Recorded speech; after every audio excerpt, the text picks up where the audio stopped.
Education with Shantanu চ্যানেলে তোমাদের সকলকে স্বাগত। আজকে আমার আলোচনার বিষয় যুবসাথী প্রকল্প 2026। তোমরা কবে আবেদন করতে পারবে এবং কারা আবেদন করতে পারবে এবং আবেদন করতে কী কী ডকুমেন্টস লাগবে এবং শেষ তারিখ কবে সমস্ত কিন্তু জানাবো আজকে ভিডিওতে। রাজ্যের বাজেটে বড় চমক, সাধারণ মানুষের জন্য একের পর এক জনকল্যাণমুখী প্রকল্পের ঘোষণা করেছে রাজ্যনীতিতে। রীতিমতো শোরগোল ফেলে দিয়েছে মমতা বন্দ্যোপাধ্যায়ের সরকার। বিশেষ করে যারা কর্মসংস্থানের খোঁজে লড়াই করেছেন সেই শিক্ষিত বেকার যুবক যুবতীদের জন্য এবার এক বিশেষ আশার আলো নিয়ে এলো 2026 সালের অন্তর্বর্তী বাজেট। দীর্ঘদিন ধরেই রাজ্যের যুবক সমাজের মনে একটি প্রশ্ন ঘুরপাক খাচ্ছিল, সরকার কি বেকারদের জন্য নতুন কিছু ভাবছে? সেই অপেক্ষার অবসান ঘটিয়ে মুখ্যমন্ত্রী ঘোষণা করলেন তার তরুপের তাস বাংলার যুবসাথী প্রকল্প। লক্ষ্মীর ভাণ্ডার ব্যাপক সাফল্যের পর এবার সরকারের লক্ষ্য রাজ্যের তরুণ প্রজন্ম।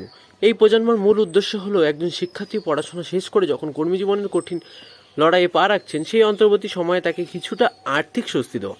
অনেক সময় দেখা যায় সদ ইচ্ছে থাকলেও কেবল অর্থের অভাবে অনেক যুবক যুবতী চাকরির পরীক্ষায় ফর্ম বা প্রয়োজনীয় প্রশিক্ষণের খরচ জোগাড় করতে পারেন না। সেই প্রতিবন্ধকতা দূর করতেই সরকার প্রতি মাসে 1500 টাকা করে আর্থিক সাহায্য দেওয়ার সিদ্ধান্ত নিয়েছে। এই প্রকল্পটি কেবলমাত্র একটি নামমাত্র ঘোষণা নয়, বরং এর জন্যই ইতিমধ্যে বাজেটে 5000 কোটি টাকা বরাদ্দ করা হয়েছে, যা সরকারের সদিচ্ছারই প্রমাণ দেয়। সরকারের উল্লেখযোগ্য বিষয় হলো এই সুবিধা কেবল 2-1 মাসের জন্য নয়, বরং কর্মসংস্থান না হওয়া পর্যন্ত একজন যোগ্য আবেদনকারী টানা 5 বছর পর্যন্ত এই আর্থিক সহায়তা পেতে পারেন। অর্থাৎ একজন বেকার যুবক বা যুবতী যতক্ষণ না নিজের পায়ে দাঁড়ান ততক্ষণ তার পাশে সাথী হয়ে থাকবে এই প্রকল্পটি। কিন্তু কারা এই যুবসাথী প্রকল্পের জন্য যোগ্য? মাধ্যমিক পাস করলেই কি আবেদন করা যাবে? বয়সের সীমাই বা কত? এই প্রতিবেদনে আমরা যুবসাথী প্রকল্পের খুঁটিনাটি থেকে শুরু করে আবেদনের যোগ্যতা এবং লক্ষ্মীর ভাণ্ডারে নতুন ভাতার পরিমাণ সবকিছু নিয়ে বিস্তারিত আলোচনা করব। আপনি যদি একজন চাকরি প্রার্থী হন বা আপনার বাড়িতে কোনো শিক্ষিত বেকার যুবক বা যুবতী থাকেন, তবে এই প্রকল্পের প্রতিটি তথ্য আপনার জন্য অত্যন্ত গুরুত্বপূর্ণ হতে চলেছে। আগামী এপ্রিল মাস থেকে কিন্তু এই প্রকল্পের পথ চলা শুরু হতে চলেছে, যেটি কিন্তু তোমাদের বলা হয়েছিল আগস্ট মাসের 15 তারিখে শুরু করা হবে। তবে তারিখ পাল্টে কিন্তু কালকে রাতেই আবার ঘোষণা করা হয়েছে আগামী এপ্রিল মাস থেকে কিন্তু এই প্রকল্পে শুরু হতে চলেছে। তাই আগেভাগেই জেনে নিন আপনি এই সুবিধা পাওয়ার তালিকা আছেন কি। বাংলা যুবসাথী প্রকল্প কি? বাংলা যুবসাথী হলো পশ্চিমবঙ্গ সরকারের 2026-27 অর্থবর্ষের অন্তর্বর্তী বাজেটে ঘোষিত একটি নতুন সামাজিক সুরক্ষা প্রকল্প। এটি মূলত রাজ্যের শিক্ষিত বেকার যুবতীদের জন্য একটি মাসিক বেকার ভাতা। সহজ কথা, যারা পড়াশোনা শেষ করে চাকরির চেষ্টা করছেন তাদের আর্থিকভাবে কিছুটা লাঘব করতে সরকার প্রতি মাসে একটি নির্দিষ্ট অঙ্কের টাকা হাতে দেবে। যুবসাথী প্রকল্প কাদের জন্য? বাংলা যুবসাথী প্রকল্পটি মূলত পশ্চিমবঙ্গের শিক্ষিত বেকার যুবক যুবতীদের জন্য তৈরি করা হয়েছে। তবে সবাই এই প্রকল্পের সুবিধা পাবেন না। এর জন্য সরকার নির্দিষ্ট কিছু যোগ্যতার মাপকাঠি নির্ধারণ করে দিয়েছে।